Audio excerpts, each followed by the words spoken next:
We're live. We're up. Oh, We're we're on. running. Okay. Oh man, talk about feeling rushed. Yeah, I mean, literally, we just threw the headphones on. Yeah, I yeah. felt like I felt like I was being rushed into the studio and felt important. Like 3 minutes to go. The countdown was on its way, and I'm like, oh, where are they at? Where are they at? And Forrest still isn't here, but No, Forrest isn't here. I've never even met Forrest. This would be the first day. you're gonna This will meet him be. live on the I'm going to meet him podcast. live. I've seen him walk by at work. He always looks mad. I've told you that before. So I'm hoping. I'm. Dave swears he's not always mad. So No, I we're gonna work with him. find out. I work side by side with him all I'm going to day. be sitting right next to him, so I got to make sure he's in a good mood. But yeah, so here we are. Here we are. 1 week ago. Yeah. Now, I was thinking about this. I said, just talked about all this stuff last week. What the hell are we going to talk about this week? I don't know. Then I thought to myself, we probably come up with a million things to talk about. We could talk about all kinds of things. I mean, when we got off the podcast last time, we found out Ford went on strike. Yeah. Yeah. Well, we found out it was literally, I was driving home and we had just gotten word that while we were doing the podcast, Sean had a moment, our IUAW president.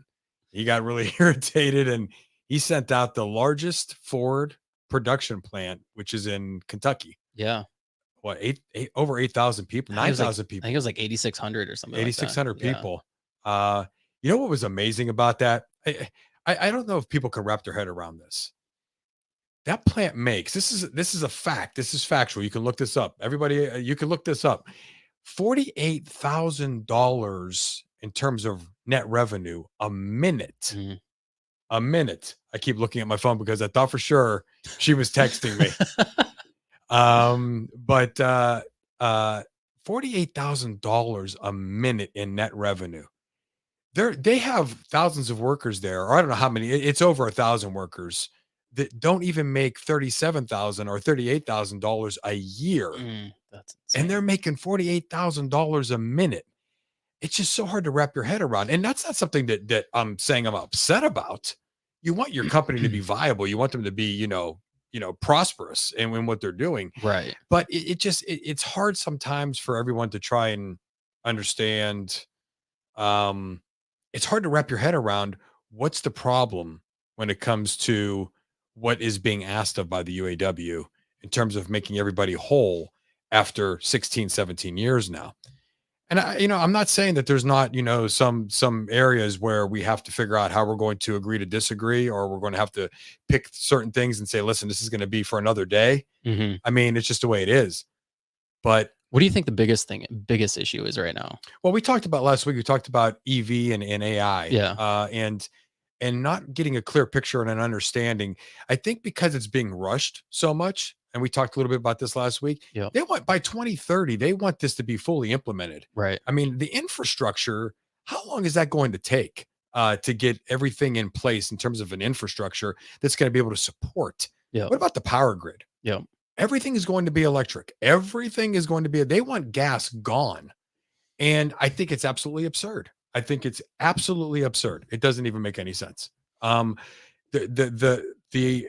unbelievable demand, not from the consumer. The consumer has already said we don't want this, but yet it's still going to be pressed and it's still going to be pushed. 7%. What did I say last week? 7.2% of the vehicles on the road right now are all electric. Yeah. I mean, all of a sudden you're going to make 90% of the population plus go all electric. You think you're just going to go ahead and do it, you're trying to literally force that on everybody. And I think it's absolutely ridiculous. I mean, it is. Yeah. It's ridiculous. Yeah, I mean, and we talked about it last week too. But like traveling long distances, like for you, something like that wouldn't even be really feasible. No, a hybrid would be very interesting for me. Yeah, definitely. I like that technology, and so it should be. I thought with the consumer, I thought it was give them options, and what they like is what you make. Right. We the big three in the last decade plus has made $250 billion in profit on doing what the consumer wants. But then again, there was that big push for trucks and SUVs, and let's get rid of cars. How do you think that's working out for us? Well, right now with gas, it's not working out that well. It's really not. I mean, I went from, I drive a GMC Sierra. I went from 48, like 6 years ago, $48 to $52 to fill up my tank, 90, Yep. $92, $93. It's not going real well for me at all. It's really not. It's absolutely ridiculous. That's why I got rid of my truck. Yeah. Couldn't afford to fill it up anymore. Yeah. And so for me, with buying I leased my truck before Lordstown closed. So my driving distance was not tremendous, it wasn't ridiculous. Then when we got moved up here, I tried to get out of my lease early at one point, couldn't do it. So I had to buy my truck out of the lease. Folks, don't do that. I had to, because I couldn't trade it in early. And were the miles too high? The miles were going to go through the roof. Yeah. I would have spent thousands of dollars when I turned that thing in. It would have been a nightmare. So I bought the truck, and I ended up in a 7-year purchasing agreement, paying about $45 a month more than I already was in the lease. And I'm about halfway through that now. Plus all the driving I'm doing. I'm thinking of my truck, if I can get it to stay with me, my truck has, knock on wood, it's been relatively fantastic for me. It really has. But I mean, 300,000 miles, I'm hoping, and I'll be able to go ahead and turn it in. I don't know what they're going to give me for it. About the time to retire. Yeah. Yeah. I mean, but if I can get that to happen, and I don't know, 300,000 miles, you're asking for a lot. And I'm exaggerating a little bit, I hope. But it's just, I got caught, I got caught in the crossfire, and there was nothing I can do about it. But I like my truck. I mean, I really do. I haven't been, man, I'll tell you. I miss having a truck. Yeah. I traded the truck in, and ever since, and I'm like, man, I wish I had a truck. There's so many convenient things about having a truck. Well, there's convenient and not convenient. It's convenient to have a truck for you so that you can do things. Right. But then everybody, well, no, and everybody knows you have a truck. That is true. You get that text message twice a week.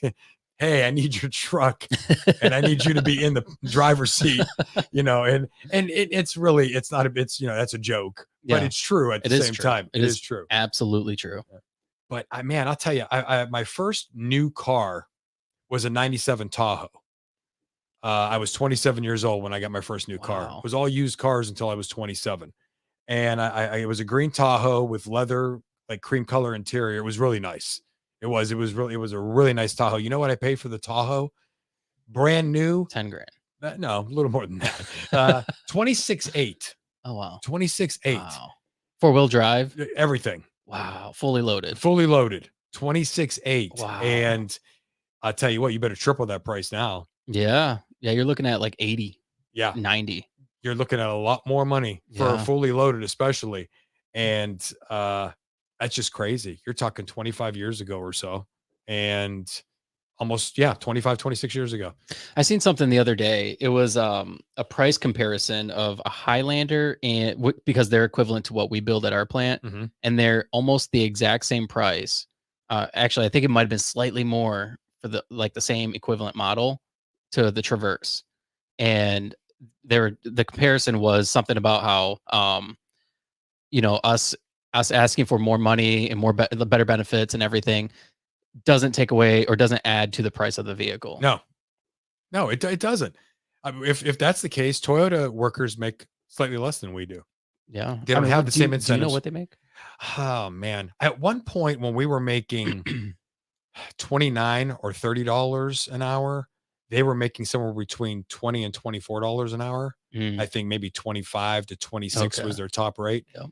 And here's a newsflash for a lot of people. They get mad when we make a certain amount of money. When we make a certain amount, there he is now. Forrest is here. We've never met. We were just talking about him. We were just talking about him, but here he is. So yeah, this is the Forrest. Sarge Forrest. How you doing? Nice to meet you. Yeah, so we went ahead and started the live. We're live. We're live. Like straight up live. You guys can edit me out. So, I mean, what I was saying about Can you hear everything? Yep. Okay, Yeah, cool. Good. What I was saying about the as far as the amount of money we make. So if they're making, a certain amount of money, if we get a pay raise, you have to stay within industry standards. That's guess what Right. happens for Toyota. They get a pay raise. Those workers may not say it out loud, but they're rooting for us. They are. And I'll tell you another thing. I'll tell you another group of people that are rooting for Our managers? us. Our managers. Because they're going to get a pay raise. If you think that our immediate frontline bosses are our group leaders, used to be called foremen, now they're group leaders. If you think they're not rooting for us without saying it out loud, it's okay. We'll say it for you guys. Yeah, you guys are rooting for us because there's no way in hell that we're going to get a pay raise, and the people who are in charge of us aren't going to get a pay raise. Exactly. So that goes into it. That goes into cost. So, okay. I mean, I get it. But so yeah, I don't agree with the whole the labor cost thing. It's been noted. I don't know how many times now. Labor cost is 8 to 12% of the vehicle. That's it. 8 to 12%. And that's everything from overtime to sick leave to workers' comp, straight wage, hourly pay. That's all included in labor cost. And this myth that when our pay rate goes up and everything that goes up with it is where the price of the car comes from. This is what I always tell people. If you buy a car from Mexico, okay, if you get a car and you buy a car from Mexico, and those people are making anywhere from $1.90. I heard they're up to like $3.50. Jeez. I mean, they're raking. Holy shit. They're raking it in right now. God for America. They're raking it in. We got technical difficulties. There we go. Check. There we go. It's not working. Really? Oh, I hear myself. I hear him. You don't hear him. No, I don't hear him. Try it again. Hello? All right, there we go. All right. Technical difficulties live. Yeah. Right. but so they're making $3.50 an hour. So why isn't the price of the vehicle coming from Mexico relatively cheaper? It's actually just as much, if not more. Yeah. I mean, the Blazers are made there. Yeah. And those things are expensive. Right.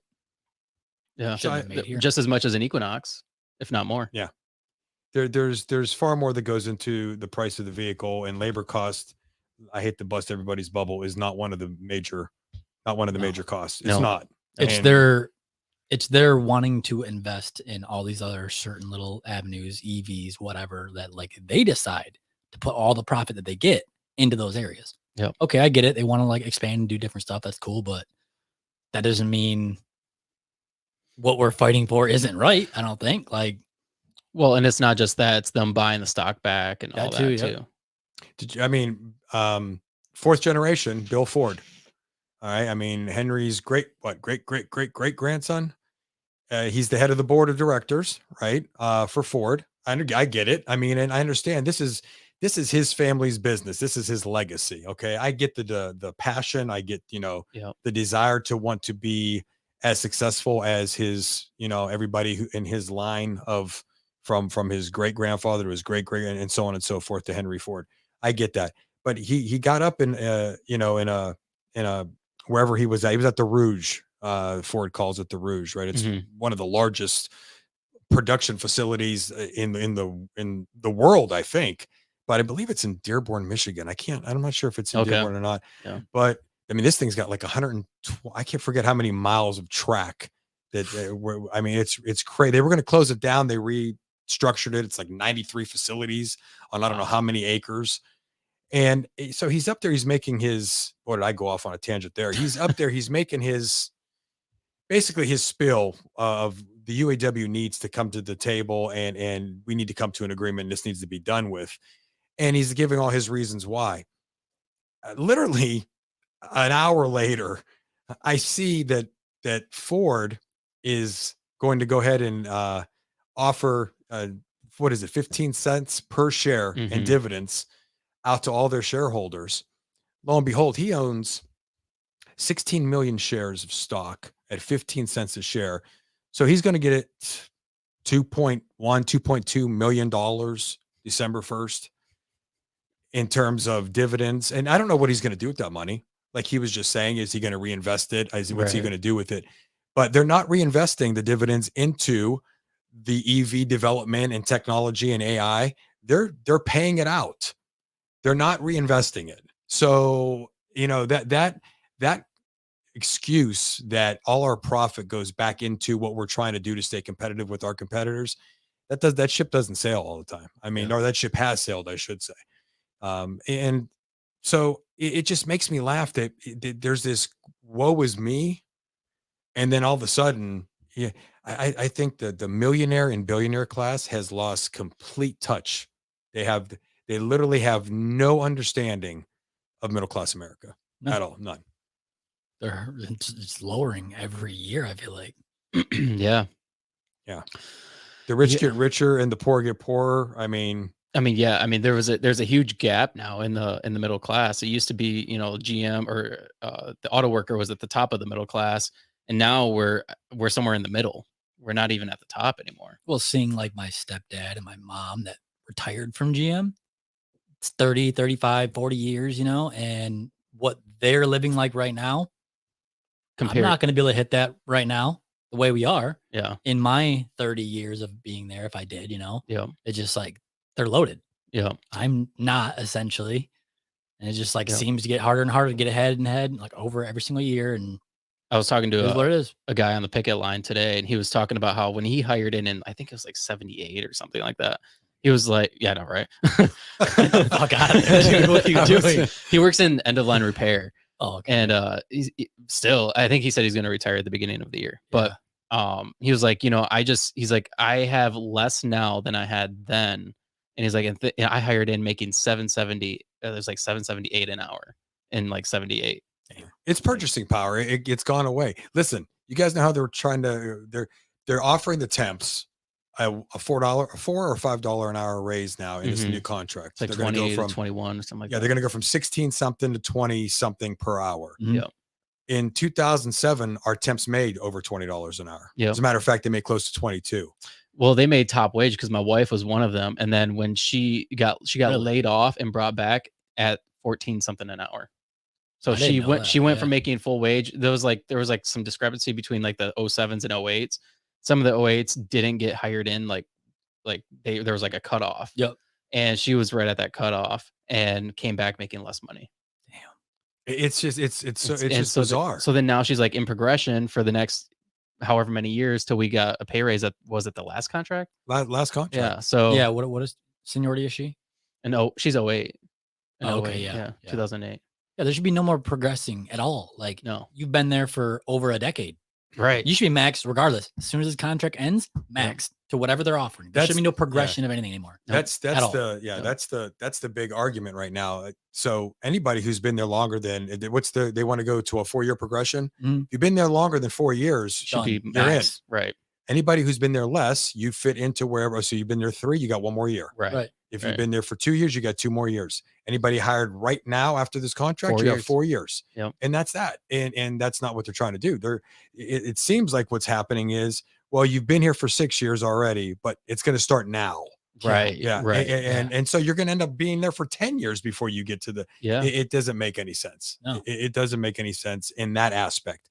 A lot of people are saying it should be 3 years. It took me 3 years way back. And it's a lot of people are saying it needs to be 3 years right now. Listen, if they're going to cut it in half from 8 to 4, there's got to be a point where we say, okay, that's the life of the contract. So, I mean, what's wrong with that? Yeah.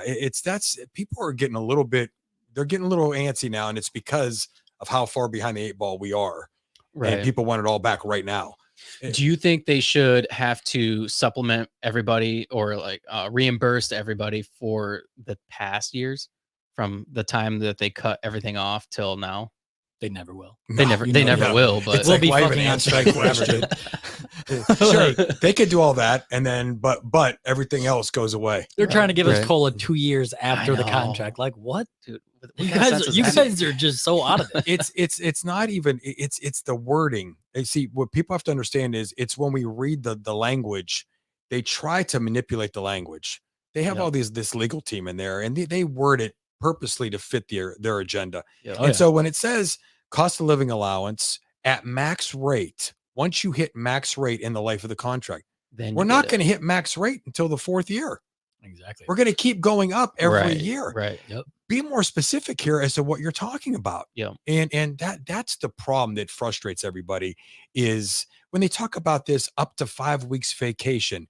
2 weeks of parental paid leave. What are you talking about? After 25 years of service. Thanks, guys. Yeah, I mean, like, what does that mean? What if you don't parental leave? How many people don't have kids? What do you mean by this? Be more We were talking specific. about that at work before. Yeah, because Forrest doesn't have any kids. I was like, wait, do I get parental leave like for myself? Like, what is this? Why is this there? See, that's what I'm saying. You have just all we're saying is just be straight. Why are we playing games like high school kids? Yeah. Be straightforward with us. This is why you frustrate the hell out of everybody. Yeah. Because you want to play games, and people say you guys are angry people. It's not that we're angry at everybody. That's a funny story. Sometimes that's a funny story. Get angry. But no, for the longest time, you would walk past me at work. Ladies and gentlemen, I didn't know Forrest until he walked in just now. But I would always tell Dave, that dude he's put together pretty good, walks past me every day. Man, does he look pissed off all the time? I fucking hate that place. I fucking hate it. I get to work and I start hanging out with these guys. I start laughing, joking, having fun. But like outside of it, I'm like straight face killer. I just hate it. Get me the fuck out of here. As he walks past me, I'm like, damn, I'm going to just go up to this dude and say, it's going to be all right, man. There's been some days, dude. I'm just like, and then, Lord help me. And then I turn around, I'm already screaming and yelling at everybody. And I'm like, I guess I get what he's going on. Yeah. That's funny. It's just that place. I'm starting to notice a pattern here. I tracked hotheads. I hang out with yeah. I had to. Who? Me? You, both of you guys. No, he told me I'd get along with you. I was like, all right, great. I'm as calm and cool as the other side of the pillow. Just ask Separano Benavides. He'll tell you. Seriously, that place does. There's something about it. I tell people, if you don't work there, it's too hard to explain it. Yeah. And everybody has their own, like if you talk to a police officer or a fireman or a nurse, you don't I can't tell you what the stressors are for an emergency room nurse. It's got to be through the roof. And I don't even understand how that, or an EMT or, when you talk to people, anybody who is in the military, right? When you talk to them and sometimes they don't want to tell you about certain things. They just don't want to talk about that stuff. And you can watch all the movies you want, if you're never in that situation, you'll never really understand. Right. Yeah. You just have to, I tell people, don't try to understand what we're going through. Just accept that it's something that, if we need an ear or if we need to vent or if we're not asking for your advice on it. Right. Because how am I going to tell an emergency room doctor how he should handle himself because he's so stressed out? I have no idea how I'm supposed to do that. Right. And I tell people it's a different mentality when you're in there because people don't understand what your job is. They have this stereotype of you, like we said last week, Dave. They think we shoot a screw and we test the radio. They think a monkey can do it. Yeah. And it's like, there's actually a little more than that. Cause like I'm sweating every day. I'm in great shape. I've been there for 10 years. I know exactly how to do my job perfectly. But me and David, we'll sweat our asses off some days because that line is moving. It is moving. It's not any kind of break at all. Just think about that. 54, 55, sometimes 56 vehicles in an hour. Yeah. That's just go out that door. I mean, I would be curious to know what our profit is per minute. You mean at our facility? Are we curious? Or you mean you have numbers? You have numbers in front of you? I don't know. I don't have any clue. I don't know. I have heard before. It's like once they get out 100 cars for the day, then like the rest is profit or something. Which I could see that. I could see even less than that, honestly. Yeah, especially now with the vehicles costing so much. So we're not talking net revenue. We're talking profit. We're talking the bills are paid. Right. You paid for all your workers, all your freaking electricity, all your skilled trades, all of it. Would be interesting. Bosses. Would be interesting to find out. I would see if I can find you would think that'd be a matter of public knowledge. If my mom still works in management, I would have asked her. She could have figured it out. I don't know why we wouldn't know that. They really probably don't want us to know that and use that as just add that to our arsenal. Right. But I think, it's people have a huge misunderstanding of 1 million and to 1 billion. Everyone thinks like there's not that much of a difference between 1 million and 1 billion. And I saw something the other day. I'm sorry, it was on Facebook, but that's where I saw it.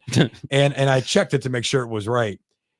This person took it and they made it more easily understood by they took money and they transformed it into seconds. So if you take 1 million seconds, that equals 11 days, just over 11 days. 1 million seconds equals 11 days. 1 billion seconds equals almost 31 years. Right. That's the difference between 1 million and 1 billion. So when these companies are making $13 billion, that, people are, you need to understand how far away from millions we are here. We're in a different dimension. In the first, half 21 billion over all three. Are you serious? Yeah. You can't give us a little bit of a raise? Like, not even $10. That's all we're asking, barely. Cost of living. Yeah. At the start of the contract. Yeah. And what people need to understand is, so in 2006, if you look at a pay stub of mine or any of my coworkers, we were making a little over $29 an hour. That was 16, 17 years ago. Yeah. Here we are at 32.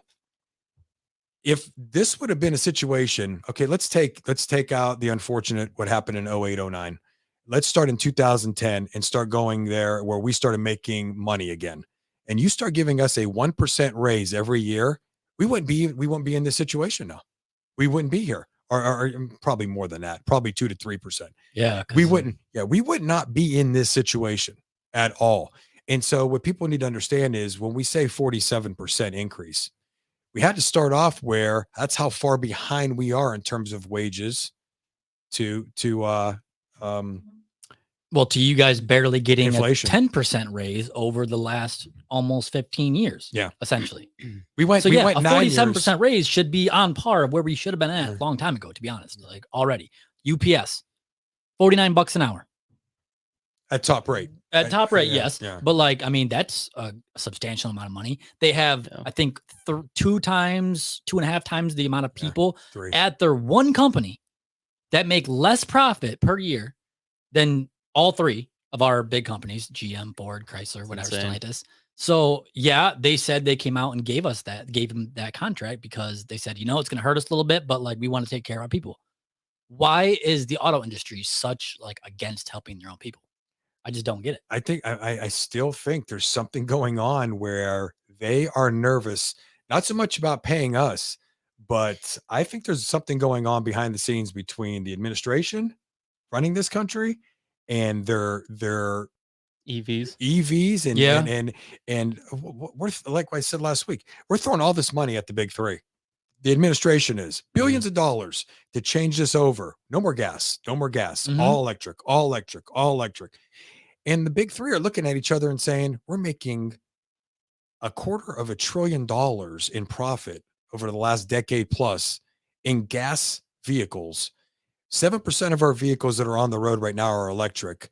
Here's all of our money and our profit. Here's this beginning of, we don't know what's going to happen. Uncharted territory. So I think they're nervous that they're going to be in a situation here in a few years where if this continues and this administration continues to push this and wins, the big three are going to be standing there going, wow, all our cars are electric. Nobody wants them. Nobody can afford them. Our infrastructure's not there. Yeah, our infrastructure's not there. Why aren't they talking about that though? We've got 6 chargers for the whole parking lot. That's what I would like to know.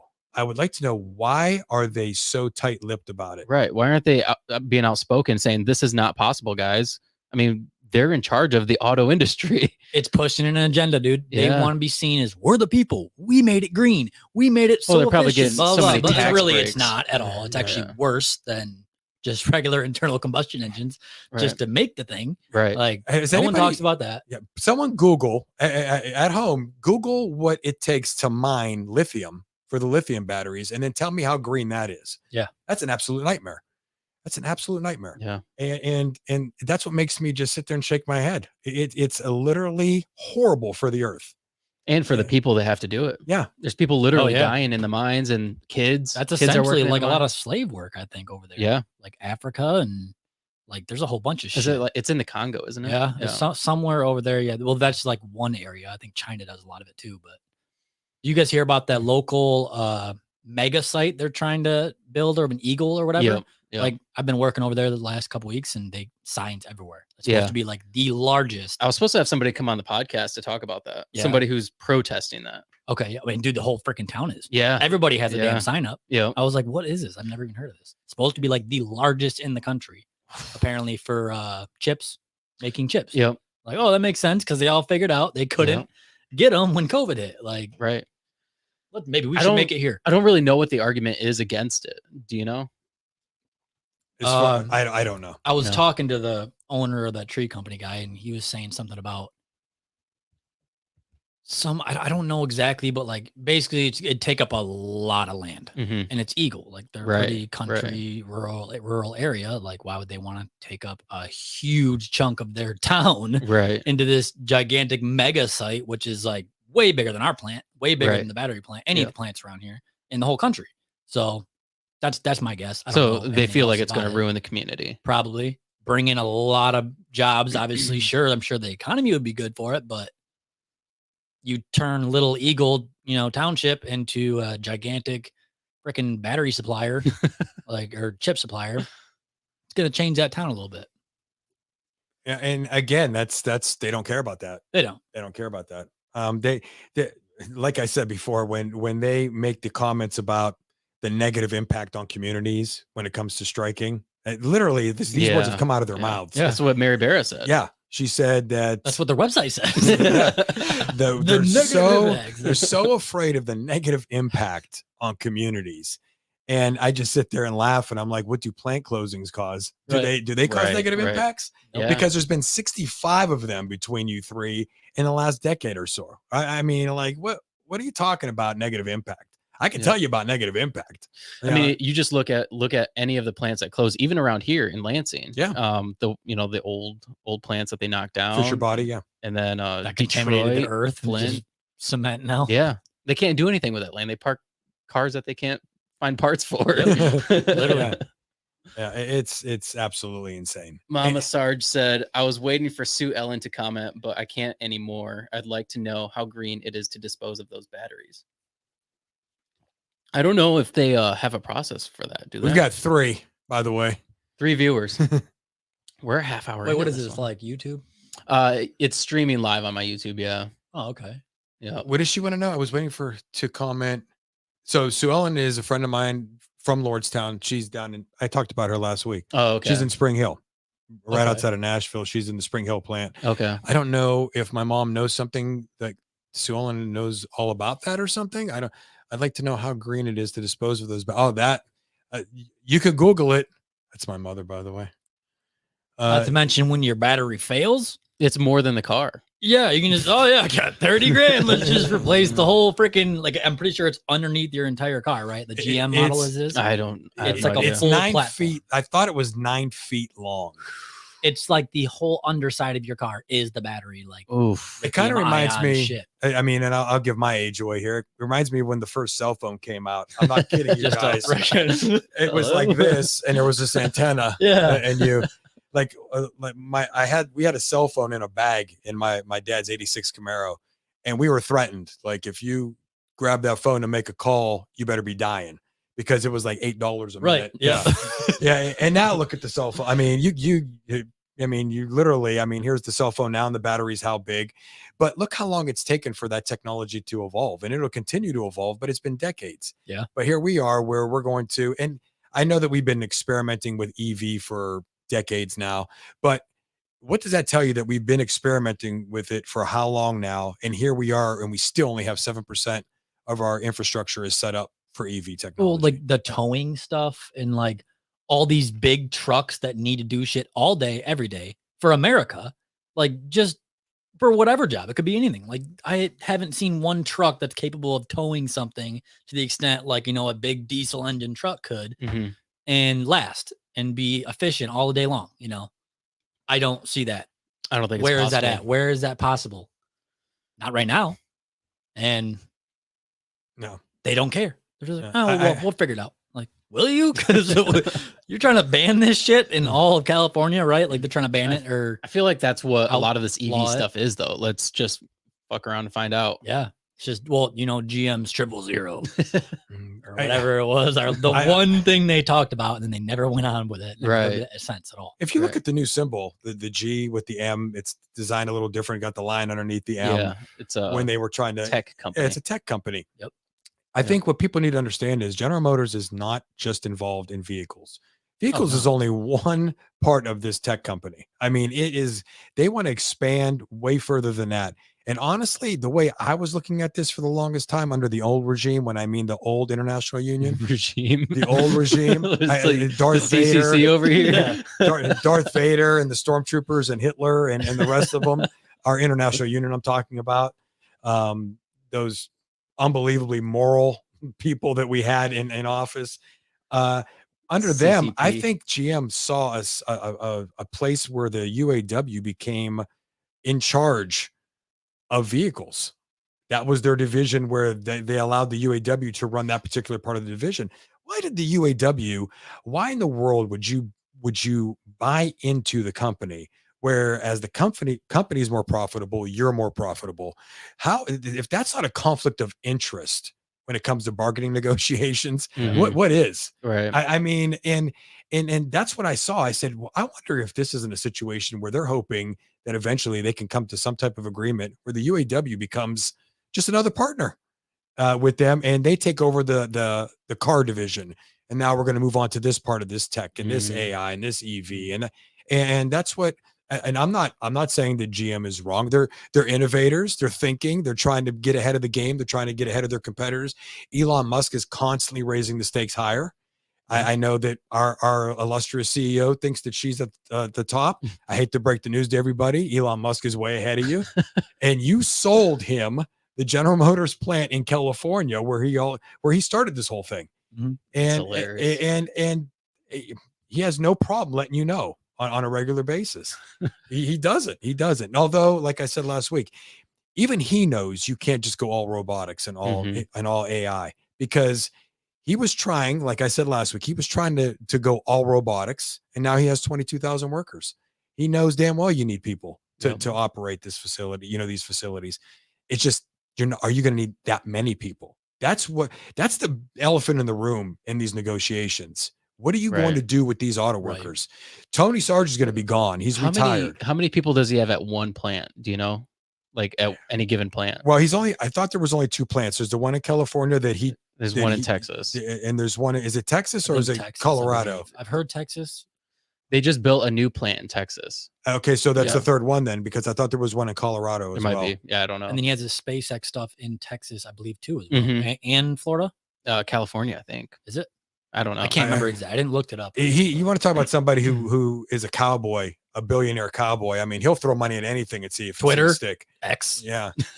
What is Twitter called now? X. Like, how do you make a tweet anymore, or do you make an X? Make an X. Should I exit right now? Or how do you do that? It's a weird verb to say. I don't know. I've never tweeted. Yeah. Ever. I think I'm on there, but I've never tweeted. I had it the first few years and I hardly ever used it. Never really touched it. So, but yeah, I mean, it's just, it's a matter of understanding where the auto worker sits. Are you going to educate them? Is there going to be some type of educational process where the people learn and understand the AI and the EV technology? These jobs are going to evolve 3 times from 1993 when I started till now. The jobs have already gotten so much different. Yeah. I mean, everything is so much different in which you have to understand. It's going to be times 5 when you go into this. If anything, they should bring their own people to volunteer almost for a skilled trades type thing. Go to a robotics class. That's what we were talking about last week. Engineering for something, software, whatever.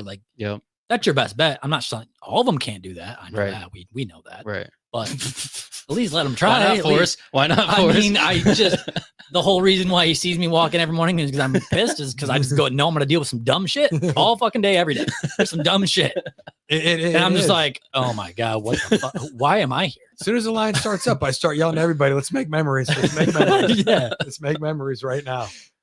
And like I said, I'm going to be retiring here in the next year or 2 or 2.5 or whatever. And like I said last week, I don't know why I'm going to miss it.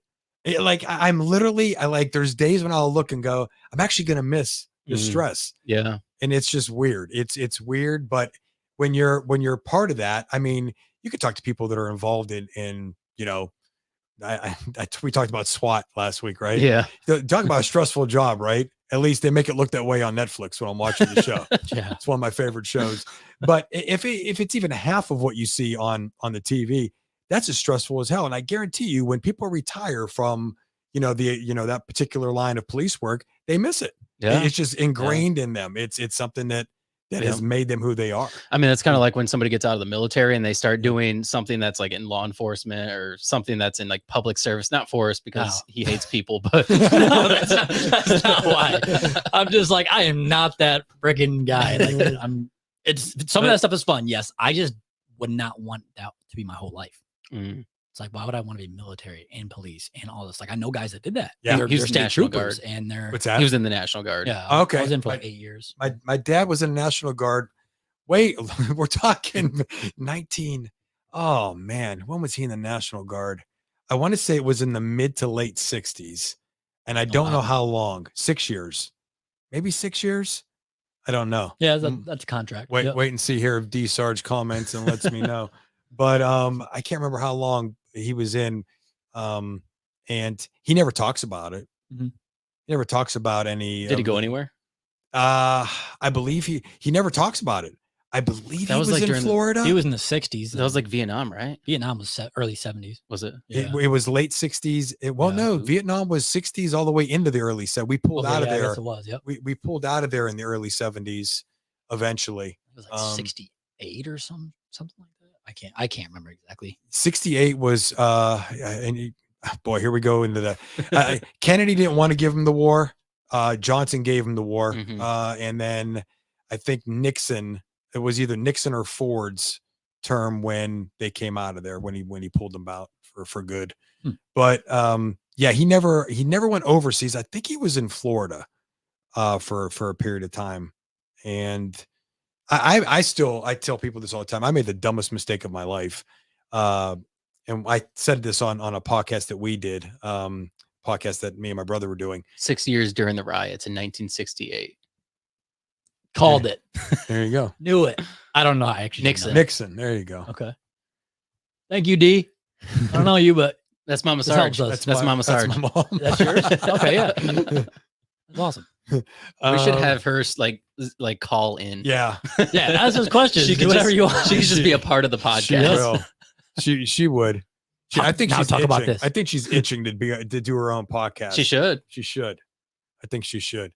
But yeah, so yeah, what I was saying, I got into ROTC 1988, full ride coming out of high school.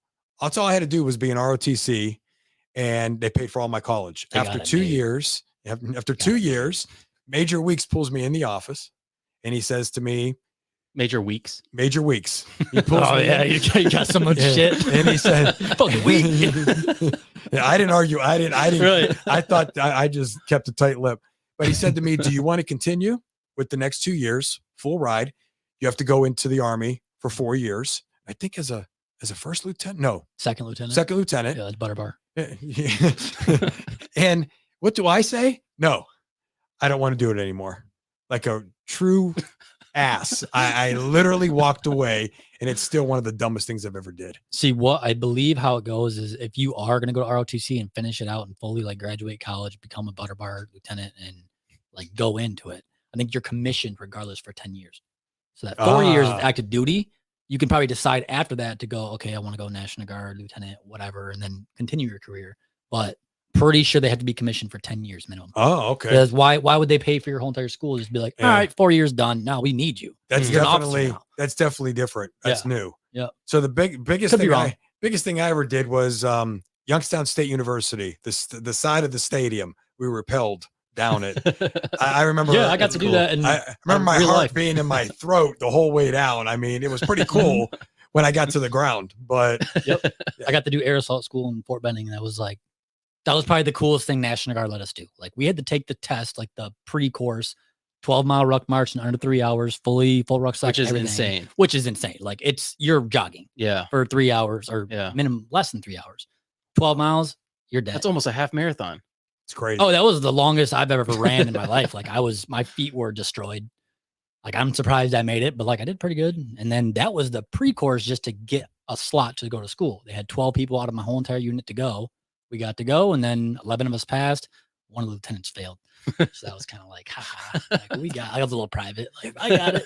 That was something I always wondered. I'm like, man, you go right in from here to second lieutenant. Sergeants have to hate your absolute guts. Oh, yes, they do. You have sergeants that have been in there for how long at that point? and they got this kid coming in there, this college kid, right? And he thinks he's going to go ahead and pull rank on me and tell me what to do. Right. You know, and I'm sure there's a lot more that goes into that. There is, yeah. But I would think that in my head, I'm like, man, I don't know if I want to deal with that, because I would be pissed off too. I can't tell you how many times our like higher ups of NCOs, like the sergeants and above, would be just giving so much shit to our lieutenants because they're brand new. They have no idea what's going on. But yeah, I'm getting paid more than you, and I'm your boss now. And it's like, yeah, well, you know, this is how I actually fucking do it. So it kind of messes them. Like we had one lady. She was a brand new first female artillery officer there ever was, got assigned to our unit, and she lost her NVGs, night vision goggles. Well, she didn't lose them. She just left them somewhere. Our smoke, which is like one of our higher up guys, and he runs the whole platoon, he snatched them out of her Humvee, took it back with him, and just kind of like didn't say shit. And they're like, "Where's your NVGs, Lieutenant?" She started crying. Like it was a whole big mess. They reamed her, you know. They freaking just crying. Yeah, she was crying, and like it was bad. She learned her lesson. Yeah. And they're like, "Listen, you can't be doing this shit. You're the leader." And she kind of squared up after that. But yeah, they just do little things like that. Yeah. Yeah, definitely. There's always that little management type union, you know. Yeah, I mean, right. just a different atmosphere, different stressful atmosphere. But yeah, I still think that was the dumbest thing. It's one of the dumbest things. I talk about it in one podcast to me and Joe, my brother, that we did, where it was called "I Quit," and it was things that I quit that I never should have quit, and why my mentality changed so much at one point in my 20s because of stupid things like that. That was dumb. That was really dumb. I actually tried to go ROTC, but I didn't score high enough on the what is it, ACTs? ACTs, yeah. Like the test after high school, right at the end of high school. Yeah. I hated tests. I'm horrible at tests. Like I'm smart, but I'm not book smart. I can't take tests well. Yeah. Scored too low, tried to apply for it, and they're like, "Yeah, you need to score higher." I'm like, "I'll just go fucking enlist." You can take the ACT now. As many before, you can only take it 1 or 2 times.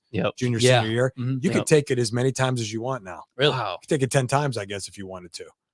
Damn, I didn't know. This is this generation, I guess. I don't know this. You know, they're like, please try it again. Yeah. Here's the same exact test you just took. Same one. Oh my god. I mean, I don't know if that's the case, but I think that's absolutely insane that they let you take it out. I don't know how many times. So, And then as we go 180, here we are. I mean, I'm hearing, I haven't heard anything actually in the last week since Ford. Nothing. No, there was a live stream and he was just like, he didn't even say anything about how contract negotiation. I didn't hear anything about GM or Stellantis. It was mainly just a Ford about like what he did Wednesday. Right. I work for a living now, so like, I didn't even pay attention. I've been working, but wait a minute. When did he go live? Did he just go live? Last Friday. Yeah. Oh yeah. Okay. Yeah. Okay. All right. Like 30 minutes late. I had to like fast forward like 20 times trying to figure out where he was. Yeah. I don't know what's going on during that. I mean, you're just sitting there listening to that song. It's embedded in my head. Oh my gosh. And I'm not sure what's going on. I don't know if it's this last second. Hey, hang on a second. Let's talk real quick or what's going on. But I mean, that's where we are. And I know there's a lot of, I don't know if you guys believe this. I hear, like 90% of the public is on our side. I don't know if I agree with that. You don't think so? I don't know. I got dusted at 5 a.m. at my freaking strike site because I was freezing my ass off. I didn't warm up. I didn't bring enough warm clothes. I should have, but I didn't really know. One of the first times, just sitting there, my little chair, had my sign next to me, and just some diesel truck came by and parked it.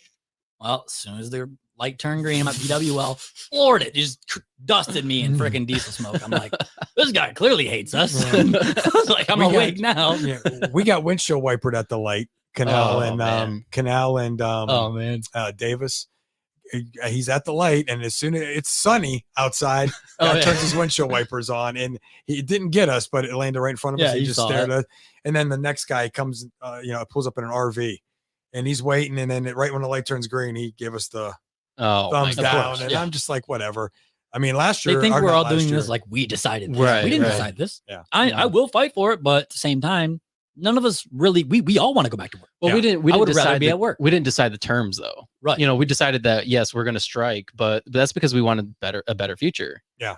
As anybody should in America, like the people that are mad that we're actually fighting for this shit, we are probably the oldest union in the country, essentially. Teamsters And the UAW, they're some of the biggest ones. Why would we not be the main voice of people to try and fight for something better? Because guess what? Everybody else is going to get better too. Right. I promise you. That's why Mack Trucks is out.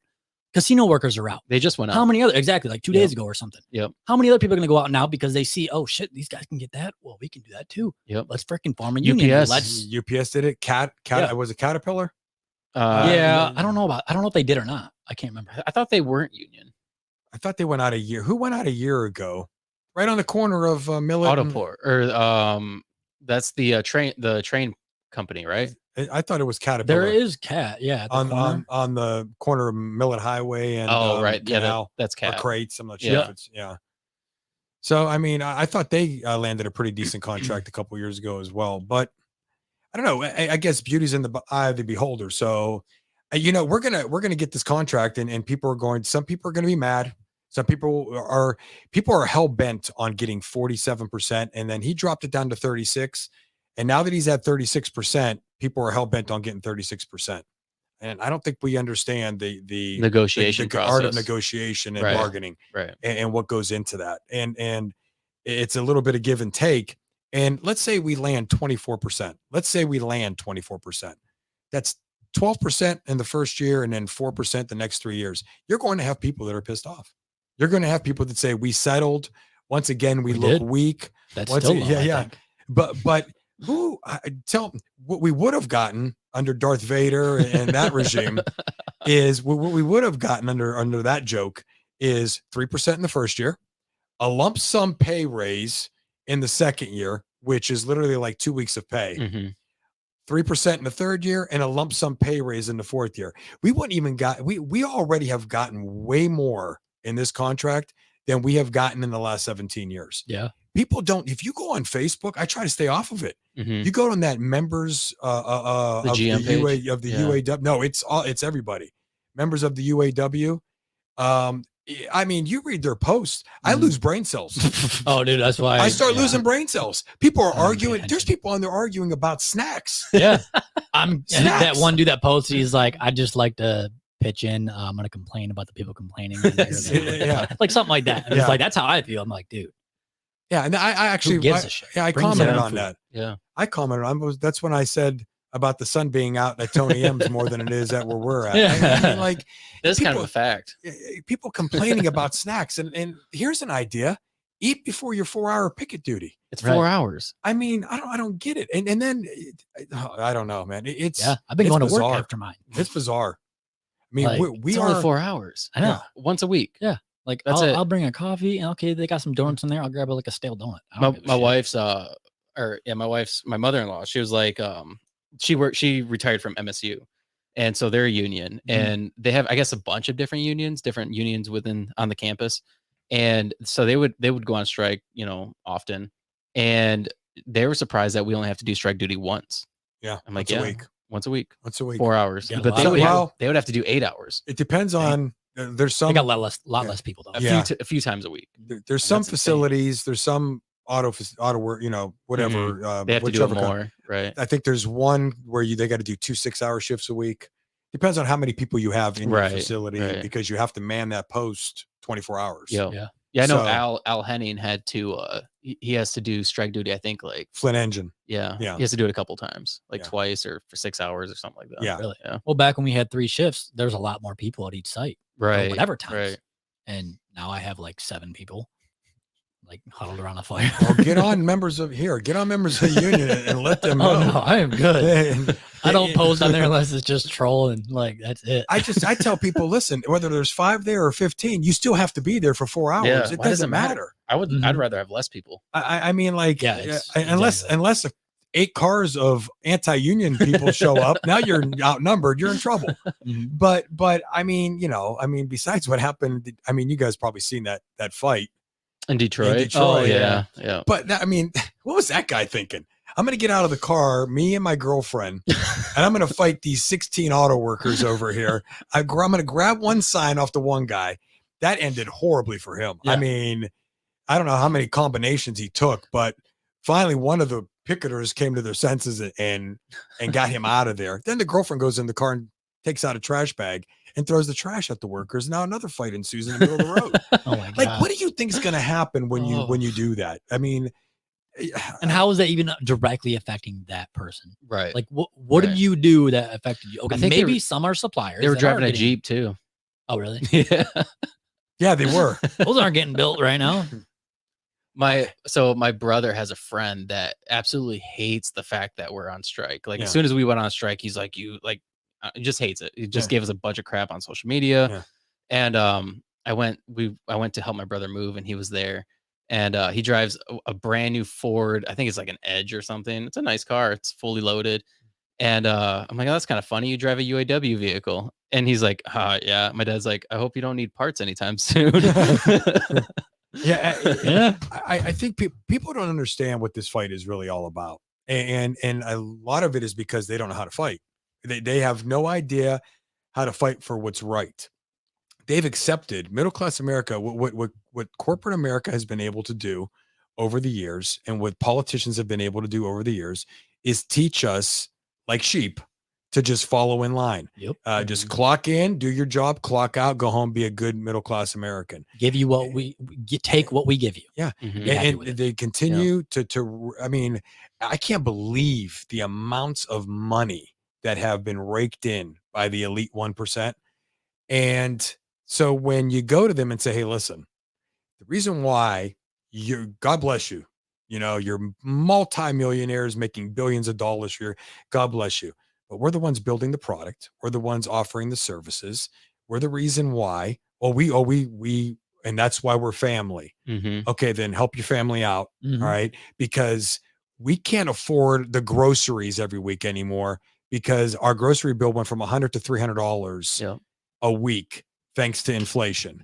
And so, and when you get you're going to bankrupt us, and it starts to wear you out. Yep. I want everybody to do this at the end of this year, through a strike that they're enduring.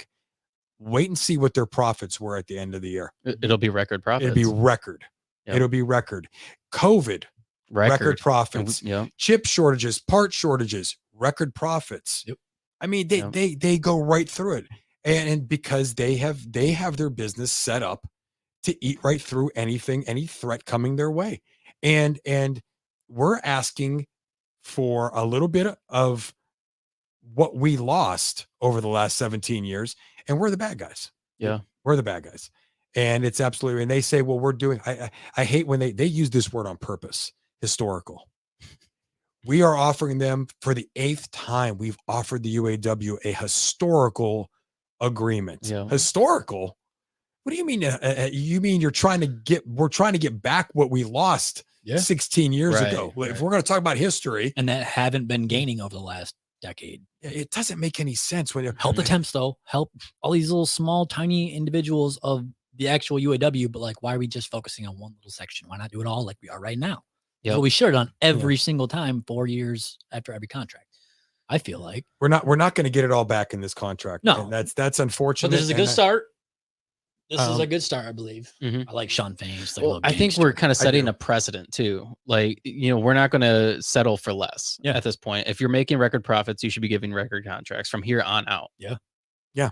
And I'm not saying that every contract's going to be like this one. No. Like, if we come in here in 4 years and say we want 24% over, it ain't going to work that way. Right. But you could start now digressing a little bit, because you've got a chunk, and now you just start working your way back to getting back to normal again. Yeah. Cost of living allowance is a thing. It's not just a thing with the UAW and with auto workers. It's a thing. It's an allowance that is based on inflation. And if you're going to maintain purchasing power, listen, for all you small businesses out there that are mad at us because, you can't fight for this and you can't fight for that. If we can't afford your product or your service, then who the hell is going to buy what you're offering us? Right. Because we don't have the money to buy it. Yeah. I had to cut back. Yep. I had to cut back big time, because I'm going between Ohio and Lansing, Michigan. Yep. And so I have a whole different cost structure that I'm paying for, right, when it comes to bills. And when inflation hit the way it did, it went from $50 to fill up my truck to drive back to literally it's close to a $280 trip now to go there and back between tolls and gas. Damn. So that you live in Ohio? Yeah. I'm from the Lordstown plant. Okay. Yeah. So, it's a whole different ball game now when it comes to how I have to design that. So, Quality Dairy Donuts, I can't buy a dozen off you anymore. I can buy 2 donuts and that's it. So you don't ever come in late then. What's that? You don't ever come in late then. No, I never come in late. I try to. I was working. I couldn't get that down to a science. I got mine set up right now, perfect. But I was working maximum amount of overtime that I could, and everybody was like, "What are you doing that for?" And I said, "Do you really think I want to be here on second shift until 10:30 at night, 11 o'clock at night?" Right. And then when we made it, September 14th, when it hit, one of the unwritten rules. I stepped back, I said, okay, I mean, no more voluntary overtime. Some people didn't get it. I got it. I mean, I get it. So I stepped back, and that was a huge punch, but I mean, if there's a purpose behind it, you have to remember what you're fighting for. And, for me, this isn't really, listen, this contract, I'm done after this. So it's not really all about me. I mean, sure, I'm lucky enough to have a pension, right? But I don't really talk about it all the time because I don't know how many of my colleagues don't have one. Right. So I hate complaining about how pensions haven't gone up since 2003. I think it's been like a 3% increase in pensions since 2003. And it's hard to complain about. I get it. Those who are retired already, I get why they come on and complain about it. But if you're working there still and you have a pension, sometimes you got to think about the people around you who don't have that. And literally there's no healthcare when they retire. There's no pension when they retire. So what does retirement mean? Yeah. Like you could walk away anytime. It doesn't really matter. Right. It's crazy. The military doesn't even do pensions anymore. Like I was part of the last people, like before I got out was they grandfathered us in. I think it was 2015. So you get a pension? No, I could have if I stayed for 20. I got out. I don't even care. It would have been not worth it. National Guard, not enough active duty time. But regardless, they don't even do that anymore. It's all 401k based. Now you got to let these soldiers that have no idea about any of these kind of financial stuff. And, all right, figured out. You put your own money into 401ks just like we do, and that's your retirement. Essentially, so, when you count on 401ks, you're a gambler. It's legal gambling. That's all it is. Yep. That's all it is. It's all based on stock market. It's based on stock market, and it's based on the ideas, and it's based on whatever whatever policies are put in place from the current administration. I always love this. I love when the stock market's going through the roof. The current administration stands up and says, pat me on the back, because that's exactly a result of what I've done. When the stock market's going down in the hole, down in the shitter, they don't say anything. It's not his fault. It's not that guy's fault because he has no control over that. Right. It will make up my mind. It's one or the other. Yep. You know what I mean? It's one or the other. I truly believe that the policies that are put in place do affect the economy. Their tendencies, okay, those who are, in Wall Street that are, buying stock, selling stock, working with IPOs and common stock and Class B shares and everything. Those people, okay, are looking at economic policy. They're looking at what's going on, what's growing, what's not growing, what is going to affect that. What policies are going in place that this person who is running this country is putting in place, and his economic advisors are putting in place. And that's how the stock market goes. You see, when there's a decision made, like a big decision, they always show the stock market over here. And as the person's talking, you're watching this. It literally, why are you even showing that for if what this person's talking about has nothing to do with the stock market? Yep.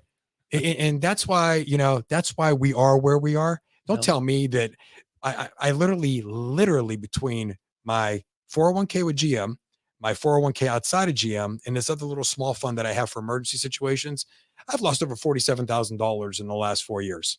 Yep. I was literally up. Yeah. All right. And I lost 47,000. I lost about 30 grand, I think, in mine during COVID dip we had. Yeah. And it has gone up a little bit. Right before we went out, I lost almost 30 grand. Yeah. Which was insane. Yeah. For COVID. My mom had to work an extra 5 years before she retired because, it was, I graduated 2011. So, I mean, she was set to retire right around that time. Nope. Lost probably hundreds of thousands. And she worked an extra 5 years, did like 42 years at GM up in management. And His mom had to. was the assistant to the plant manager. No, she was the chief executive plant manager's Assistant? secretary. Oh, secretary. Like, Okay. So weird title, but like the lady that basically just ran his life and like, here's everything you have to do for the day. Yeah. Organize all your shit, meetings, fucking dentist appointments, like kids' school, like all this shit. So because the guy is so busy, he's like, I had no idea what to do with regular life. Lily She's Tomlin. just like, I got you. Yeah. For my generation X, it's Lily Tomlin and 9 to 5. If you guys have no idea what the hell I'm talking about. Nope. But Lily Tomlin in my head, like, yeah. Mr. Hart was the egotistical, sexitistical, lying, hypocritical, bigot boss of this company. Lily Tomlin was his right-hand lady who literally ran the company.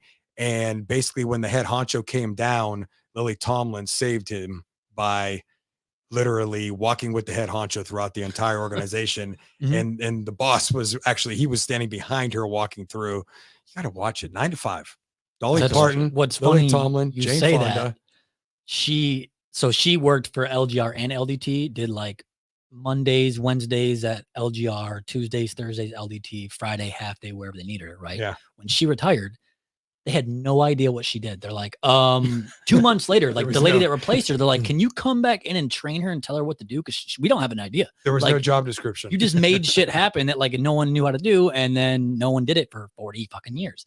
So she came back in 2 months later, trained this girl for a month. They didn't even pay her. They didn't pay my mom at all. And she was just like, I just did 40 plus years with you guys, like flawlessly, like since I was 18 years old, and they didn't give a shit. Didn't pay her. Just, nope. See, and there's nothing you could do about that, really. Nothing. I mean, there's not. This is where, as much as I began to hate the union, and the reason why I hated it wasn't the locals. It was the people at the top because of what had happened from the time they got into bed with management all the way until the closing. There were so many plants that closed. I don't want to say the closing of Lordstown and make it seem like, oh, it was us, because we seen it. We seen it the whole time Lordstown was open. We housed, like I told you, like 15 different plants that closed. But over time, it's why I began. And then, when you have the head honchos come down to Lordstown and they're with you in a big group and they're telling you we're doing everything we can to make sure this place stays viable, stays open. It's Lordstown or no contract. Why would you even say that to us? Those were his exact words. Wow. Terry Dittis is what he said. The vice president of the IUAW. No Lordstown, no contract. Exact words, quote unquote. Wow. All right. Or quote end quote, not unquote, quote end quote. And literally lied, because contract, but no Lordstown. We did. What he said to our shop chairman, we did everything that we could in our power. Well, we get that, but why would you say that to all the people? I mean, were you just trying to, look tough, or what were you trying to do there? Was he a part of the scandals? Allegedly, no. Allegedly, his name was not mentioned. He was investigated, but he retired. Oh, so who was that other president guy that got Gary Jones, Dennis Williams? I don't think it was Rich Rankin. I can keep going. It's he reminded me of Terry Hanks, Sundance. That's what his look. I don't know. I met him during the first couple days of orientation. He came into like the 602. Oh, did he really? I don't know. I don't know. I It's a shame. His name. I'm gonna tell you why it's a shame. I can't tell you how many good union leaders I've met in my time since I've been at Lordstown, 93 all the way till right now. From a local level, even further up.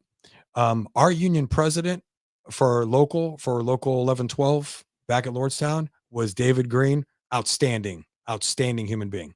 My opinion, outstanding human being. He's a regional director now. So he's up there, and I say good move. I mean, that's a big move. At one point, the vice president was Tim O'Hara. And I mean, I knew Tim personally for quite some time. I still know him. I still know Tim personally for quite some time. I think he's still in charge of the retirees back at Lordstown, if I'm not mistaken. Maybe not, because now they still have a local there. Well, they do have a local, because now I believe they're in the battery plant, and they still have the retirees back there. So I thought that wasn't UAW yet. The battery plants. I thought they voted locally on that. Oh. And the UAW is in there. I might be wrong, but the hall is still open. They still have stuff there all the time. And like I said, Tom Elias, who is Tom Elias is like so Dorothy met the Scarecrow in Wizard of Oz. It was like the first one she met. That's me. Tom Elias is the first guy that I began to understand what an auto worker's mentality is. And he retired as the benefits rep at Lordstown. I still stay in touch with him from time to time. But I mean, Jim Graham, John Crook, Joe Perry, Al Ali. These are guys that, you know, and then the shop chairman now at Spring Hill, Jason Spain. Jason's like right around my time in terms of higher ends. These are just good guys that fight for what they believe in. And it was a shame to see that these people at the international level basically made them look bad. And, you know, we got some guys here at 602 in Delta. I genuinely like these guys. What is your opinion since you came from another plant and you have the experience with a different local? What is your opinion on the difference and how it is here at Delta? I'm very transparent about this when it comes to the differences. I think every union local is going to be different because everyone has different problems. I mean, it's the same. I'll tell you guys this. I tell everybody from Lordstown this all the time. If you blindfolded yourself and I let you loose in the Delta plant, you would think you were in Lordstown. The people, it's the same. It's the same mentality, the same thing. The union officials are a little bit different. And this, I'm going to tell you right now, this may be what got us into maybe a little bit of hot water back in the day. We fought like cats and dogs. Like we just fought like cats and dogs. We didn't put up with shit from anybody. And that was just, you know, if people would say Lordstown, and then they would, oh boy, you know, Lordstown, we know what you got. You guys, you know, you fight about everything. And we did. Like when it came to rider, when it came to material jobs, and we just would not do it. We wouldn't do it. And I think maybe it was part of our demise in the long run. Maybe, I don't know that for a fact, but maybe that was where they said, you know what, we're done dealing with this local, and we got to come up with a plan.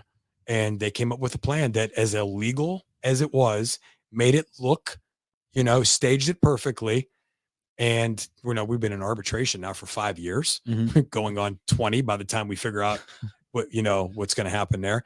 But because they did close the plant illegally. But I really believe, I don't know, because I talk to everybody else, people that are at Wentzville, people that are at Arlington, people in Spring Hill, Bowling Green. I'm not just saying this. I don't think we have the fighters that we had in Lordstown. We just don't. And that could be a bad thing, maybe, meaning for us. Maybe that's a good thing. You know what I mean? For Lansing Delta. I think so. And it's not me saying these guys. You're talking about for longevity of the factory, of like agreeing with stuff just to, okay, let's just push it along. Like, right. Not everybody's going to like it, but hey, we kind of need to do this. I hate to see that. I hate to see that. I hope that's not the case. I just don't know that. I just see a different mentality. And you got to remember this. I know the guys from Lordstown personally a lot better.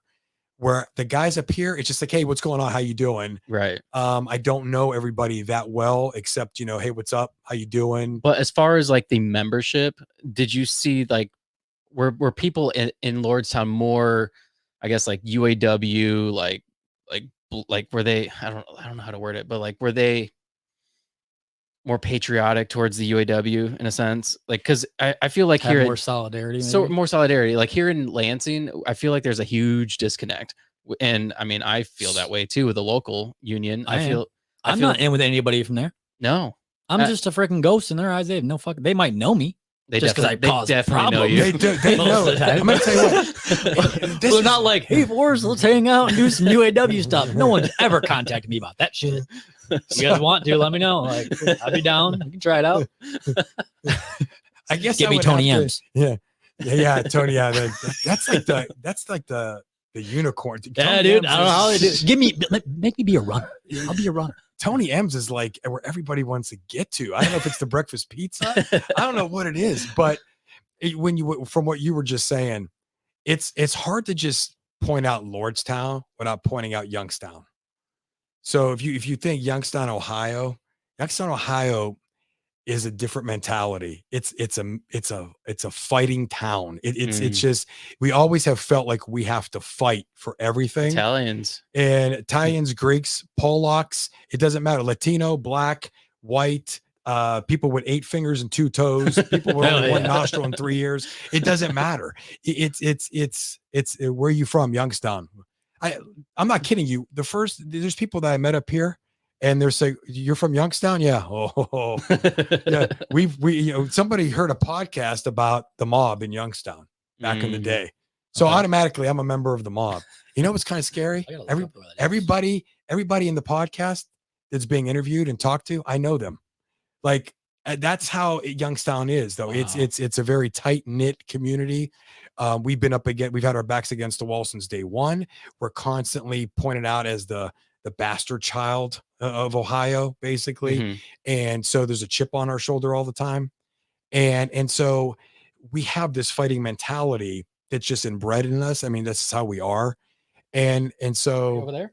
Yep. Oh, wow. Yeah. Okay. And so when you go to Lordstown, it's Youngstown. Lordstown, just a suburb of Youngstown, Warren. Well, yeah, right? Dude, they're right in the middle of Pittsburgh and Cleveland. Of course they are. And that I wouldn't expect nothing less.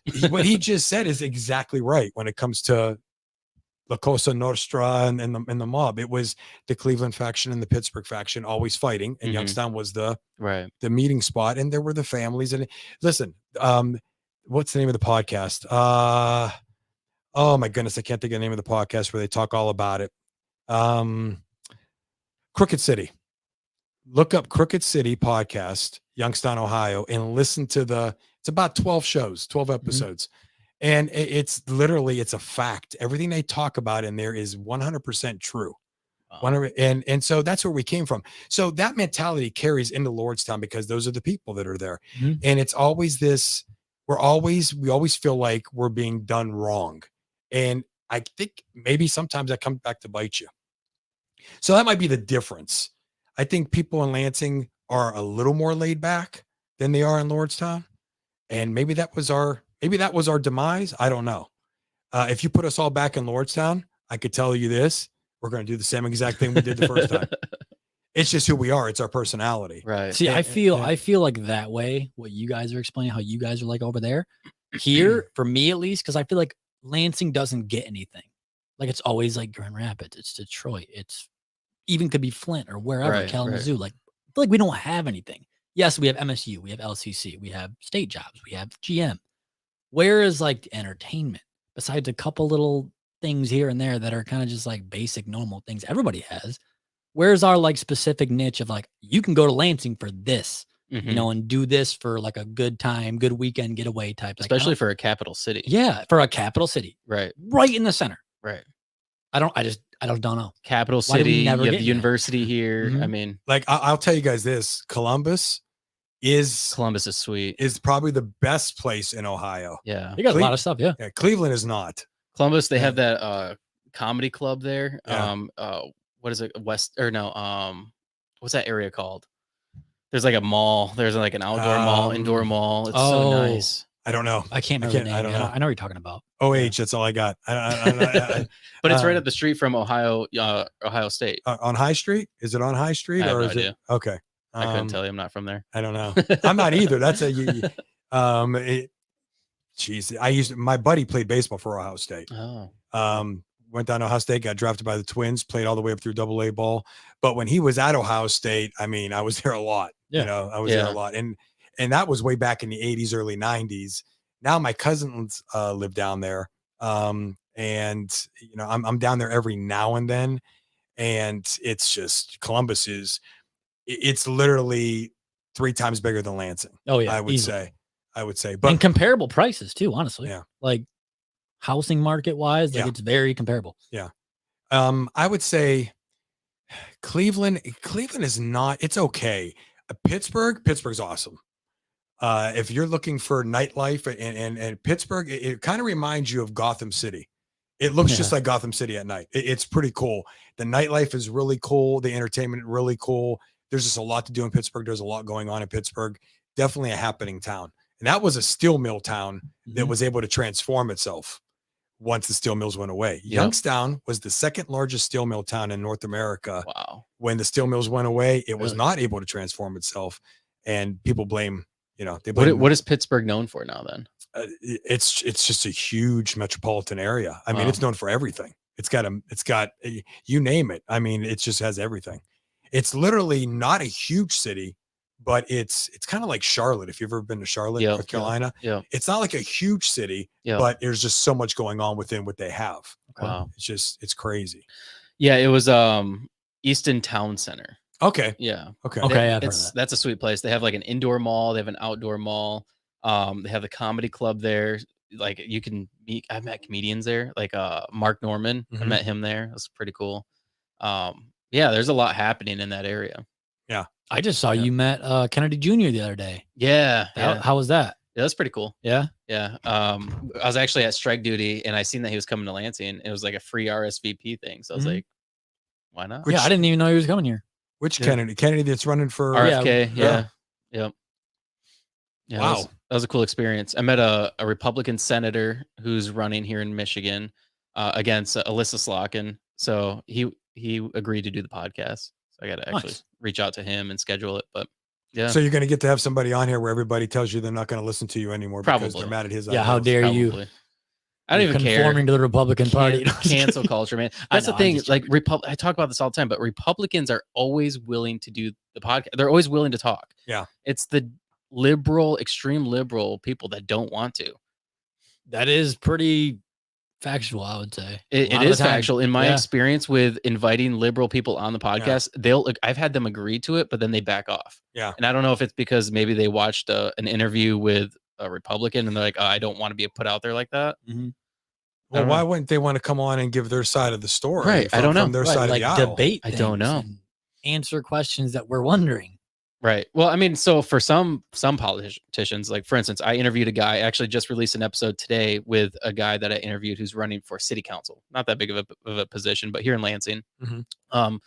Did one episode with him, and I got a crap ton of backlash. I think I told you about it. Yeah. And so he came back on the podcast. Well, before he came back on the second time, I invited his opponent to come on, who's already in that position. An hour before the podcast, he canceled on me. And I'm like set up for it and everything. I'm just waiting for him. And he just canceled.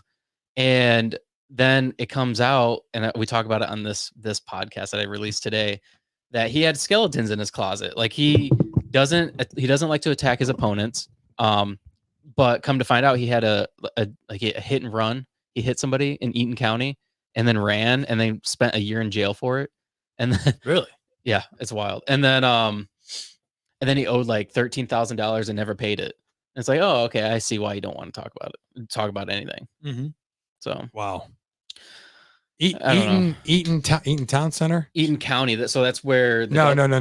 The mall in Columbus, Easton something. Easton, not Beechwood Town Center. Beechwood is in the Cleveland area. I think that's what she was asking. Oh, okay. When you were talking about Columbus. Yeah, no, I highly recommend the Easton Town Center. We've gone there a few times. They have really nice stores and it's high end. But did you guys ever hear about that thing they were trying to build? I can't remember the name of it, but it was supposed to be like Disney World times 5 or 10 or something. It was supposed to be like literally anything and everything you can imagine right outside Columbus. Yeah. It was supposed to be within a 200-mile radius that had the most populated people of the entire country. That's why they chose right there. But it was good land. And it was like, perfect price, that kind of stuff. Can't remember the name of it. I think it got canceled or the funds didn't go through. But they had a whole plan and it was supposed to be like the coolest place to go to. And they just, I'm getting too old. I can't keep all this information in my brain. This was years ago. You're lucky I remember that 1,000,000 seconds is 11 days. Yeah, I didn't know that. Neither did I until somebody posted it. I thought it was like Oasis or something like. Oh, really? Maybe. I don't know if it was that or not, but it was something like, futuristic sounding.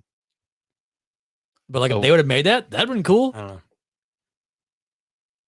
Maybe it'll pop up. Maybe it won't. Yeah, Planet Oasis, Ohio, is investing $2 billion in the park project. Detroit Free Press reported it will be built on 350 acres of land in Sunbury, or about 4 times the current size of Disneyland. Holy cow. Yes, I'm saying it's still a project, or it's.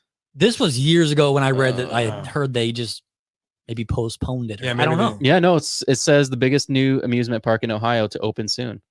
No shit. So That was they're doing- March of 2023. Okay, yeah. I have literally, that's the first time I'm hearing this. Yeah, it's gonna have literally anything you can imagine. Wow, Don't tell my kids that. Like every entertainment aspect of you could think of, it's gonna That's have crazy. apparently what it's had. Jeez. I'm going. That is crazy. So that's where we're at. That's where we're at. It's where we're at in politics. That's where we're at. We didn't even talk about exercise today. no, we didn't. I've been exercising. How's the tree service treating you? He's Dude, been cutting trees. I have been busting my ass. Like, I don't think he realized like some UAW workers actually fucking work hard because he like, they obviously I'm the groundsman, I'm the new guy. Like I'm gonna do the little bitch work. They're getting mad at the tree guys are getting mad at him. They're like, look at this guy. Well, I'm over there like humping logs. They're like, oh, we don't do that. We use the skid steer. I'm like, I got it. I'll just be hauling these big ass logs. Like, this is my workout, man. I like this. Yeah. Like, this is Don't good. stop the line. Don't stop the line. When I worked for Wright's Tree Service, I think I did that for like 6 months. I did it 2 different times on and off, but every guy that I worked with was jacked. Yeah, I Every believe it. guy. Yeah. And most of them would climb trees, and most of them went to prison. So Really? they had that prison body. I Yeah. haven't been to prison yet. I don't have that prison. I remember- body. I was driving through Jackson, and Jackson, I don't know if you've ever been, but there's prisons on both sides of the road. And as we're driving through, the guy that's driving the vehicle is like, I've stayed in that bunker, I've stayed in that bunker, and both sides of the road, I've stayed in that one. I'm like looking at him like, what'd you do? And he's like, I stabbed a cop with his handcuff. Oh my god. He didn't have no problem telling you. No, I don't know. no, he was a nice guy. I only had one. I've only had one memory of cutting a tree down, and it was me and my buddy who was my roommate back then. When I first started working at GM, I was still temp back then. So we go up to where he's from, the Cleveland area, and we're going to cut a tree down in his neighbor's. And the tree's huge, and it's me, him, and his neighbor. My buddy goes up in the tree with a chainsaw. I mean, I already see this is going to be an entire weekend. It's just us three. And he starts cutting branches. Well, he's tying a rope around the branch. And then we're tying the rope around our waist. And we got the gloves on. We got the proper, and we're supposed to lower each branch down as he's cutting it. Yeah, I did that a whole bunch last week. So what we weren't anticipating was the weight of the branch.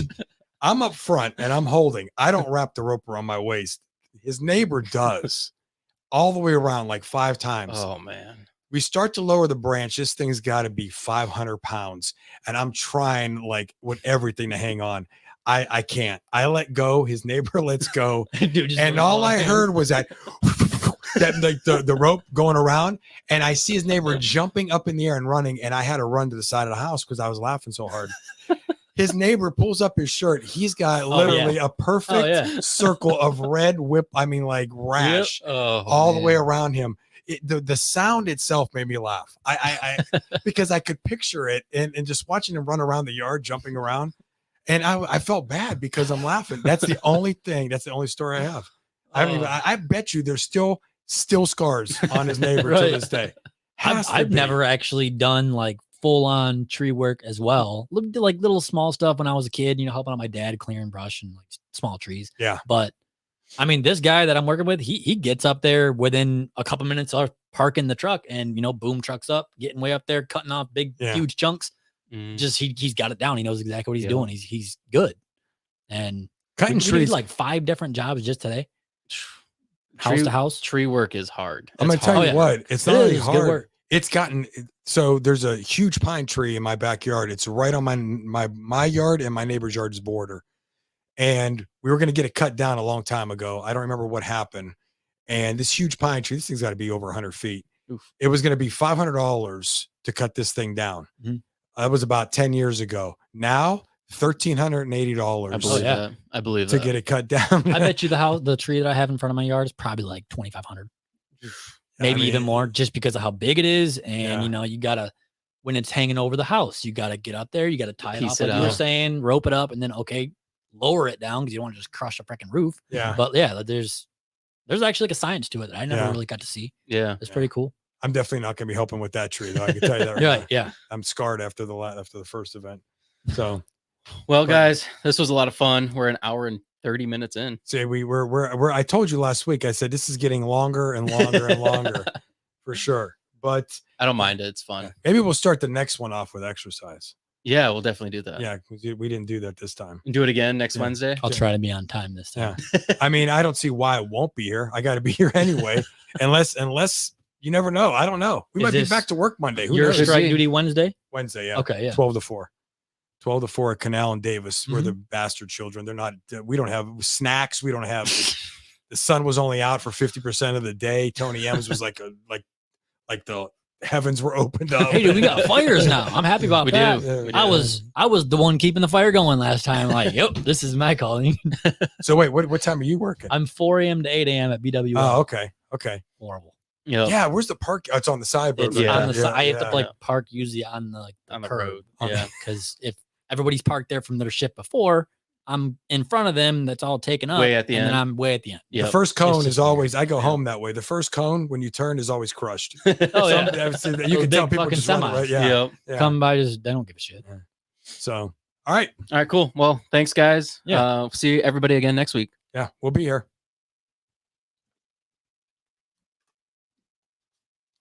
Oh, I got so quiet.